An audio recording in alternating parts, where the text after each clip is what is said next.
Ethiopia armed group says it has alliance with Tigray forces. The leader of the Oromo Liberation Army armed group that Ethiopia's government has designated a terrorist organization says his group has struck a military alliance with the Tigray forces, in an interview on Wednesday, August 11, 2021. The leader of an armed group that Ethiopia's government has designated a terrorist organization says his group has struck a military alliance with the Tigray forces who are now pressing toward the capital, as the conflict that erupted in the Tigray region last year spreads into other parts of Africa's second most populous country. The only solution now is overthrowing this government militarily, speaking the language they want to be spoken to. Oromo Liberation Army leader Kumsa Diriba, also known as Jalmeru, told the Associated Press in an interview on Wednesday.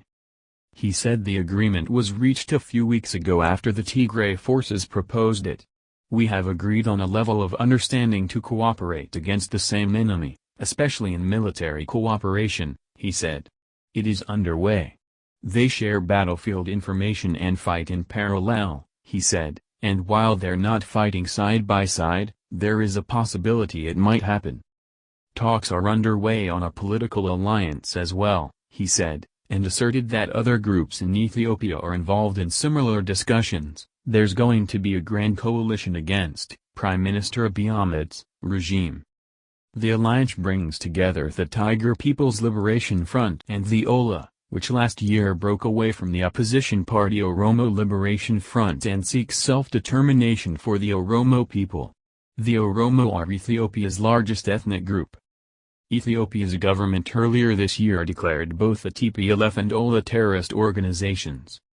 There was no immediate comment from General Tzadkin Gebretinsi with the Tigray forces, nor from the spokeswoman for Abiy's office.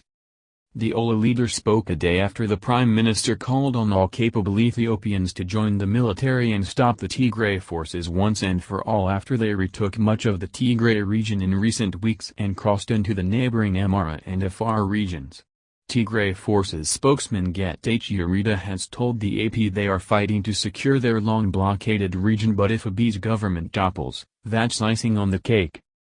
With access to parts of Ethiopia increasingly restricted and journalists often harassed, it is difficult to tell how citizens will respond to the Prime Minister's call, or whether they will join the fight against him.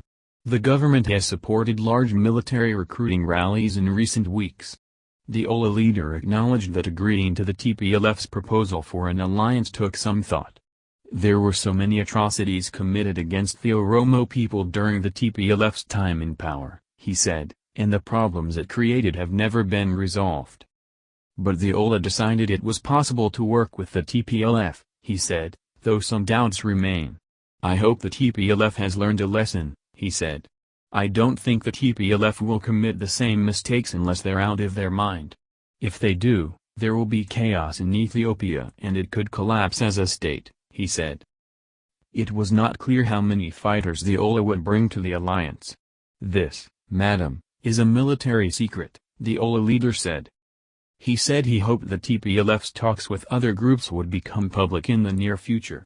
He also warned the international community, which led by the United Nations and the United States has urged a halt to the Tigray conflict and negotiations, that the crisis has to be handled carefully if Ethiopia is to continue together.